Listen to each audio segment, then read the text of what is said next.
Bharatiya Janata party शहर जिला अजमेर के नेतृत्व में आज भाजपा विधायक अनीता भदेल, वासुदेव देवनानी और शहर अध्यक्ष रमेश सोनी के नेतृत्व में 5 सूत्री मांगों को पूरा करने की मांग को लेकर आज जिला कलेक्टर को ज्ञापन सौंपा गया। विधायक अनीता भदेल और वासुदेव देवनानी ने बताया कि पिछले 4 साल 5 महीने में जो प्रदेश की कांग्रेस के शासन में अजमेर के साथ हुआ सौतेले व्यवहार से आमजन त्रस्त हुआ है और जन समस्या बड़ी है, जिस पर समाधान की अतिशीघ्र आवश्यकता है। पहली समस्या, कांग्रेस के शासन में अजमेर में जलापूर्ति व्यवस्था गड़बड़ाई है। पेयजल आपूर्ति का कार्य पूरी तरह ध्वस्त हो चुका है।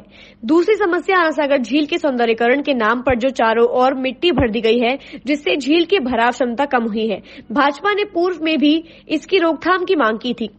तीसरी समस्या, शहर की कई प्रमुख सड़कों को, जिस रेलवे स्टेशन से महावीर सर्किल, शास्त्री नगर, गुलाबबाड़ी रोड पूरी तरह क्षतिग्रस्त है, इनका दुरुस्त होना अति आवश्यक है। इसी तरह चौथी समस्या, बिजली की दरों में लगातार वृद्धि हो रही है, जिसका भार सीधे आमजन पर पड़ रहा है। पांचवी और आखिरी समस्या बताते हुए विधायकों ने कहा कि कांग्रेस के शासन में भ्रष्टाचार लगातार बढ़ा है, जिसका उदाहरण हाल ही में अजमेर की अपेक्षा सिटी टाउनशिप मामले में देखने को मिली है, जिसमें बिल्डर को लाभ पहुंचाने के लिए फर्जीवाड़ा किया गया। कांग्रेस के अशोक गहलोत की सरकार अक्रमण्यता और भ्रष्टाचार के रूप में जिस तरह लिप्त है, उसमें अजमेर की जनता पूरी तरह त्रस्त हो रही है। सड़कों का विषय, जैसा हमारे जिलाध्यक्ष ने भी कहा, आज जनाना हॉस्पिटल की सड़क पहले से ऑर्डर हो गए, वर्क ऑर्डर हो गया, फिर भी नहीं बन रही है।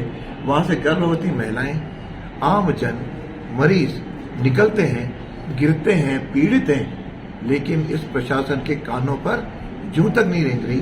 हम ज्ञापन दे चुके और साथ में जो एलिवेटेड रोड के नीचे की सड़कें, मैंने आज कलेक्टर साहब को स्पष्ट कहा है, यदि आप 1 सप्ताह के अंदर इनको शुरू नहीं करोगे तो वापस हम इस एरिया में धरने पर बैठेंगे, और चाहे उसमें सड़क जाम होती हो तो हो, और हम जब तक वो बननी शुरू नहीं होगी, बनेगी नहीं, तब तक हम चैन से नहीं बैठेंगे।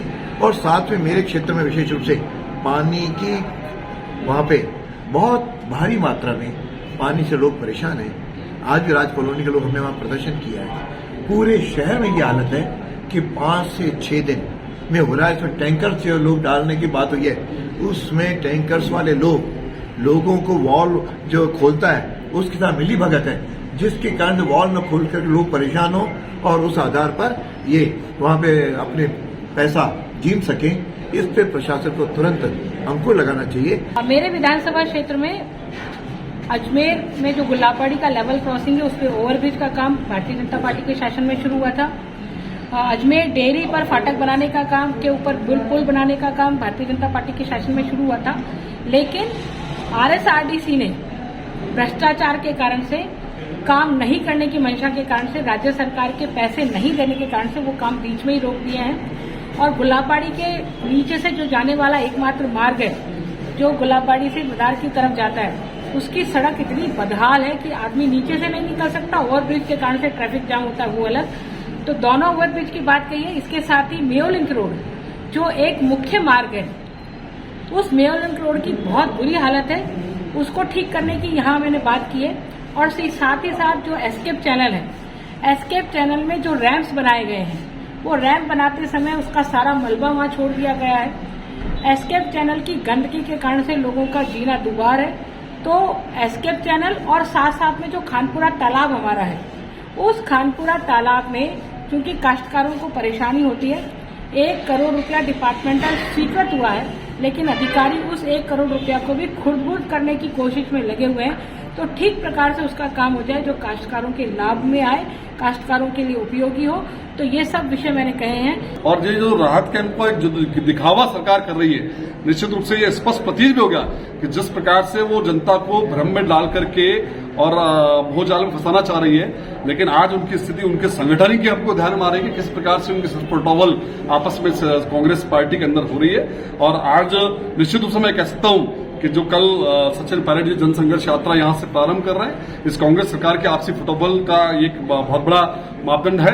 और निश्चित रूप से इस कांग्रेस सरकार की पतंग का हवन कल यहां पर प्रारंभ होने जा रहा है, जो इनकी आपस की पार्टी की फुटबॉल का नतीजा है। एक हमने विषय और दिया है कि वर्तमान में पिछले दिनों में जो डिस्कॉम के अंदर एक अपेक्षा सिटी टाउन सिटी को जिस प्रकार से संबंधित अधिकारियों, AEN, JEN और उन्होंने उपकृत करने के लिए कि उसकी टोटल जो जमीन थी उस जमीन का नक्शा नहीं मंगा करके एक पार्ट का नक्शा और उस पर विद्युत संबंधी जो लोड उन्होंने स्वीकृत किया। अगर वो पूरी जमीन का नक्शा प्रस्तुत होता और उस पर अगर उनको वो विद्युत कनेक्शन देना होता तो 5 करोड़ रुपए उस टाउनशिप वाले को जमा कराना पड़ते। साथ ही 1000 गज जमीन उसको पावर हाउस के लेना पड़ती, लेकिन वहां ट्रांसफर जारी करके केवल ट्रांसफार्मर में लगा करके और वहां पर उनको स्वीकृति दी गई। एक बड़ा घोटाला 5 करोड़ का स्पष्ट रूप से सामने आया।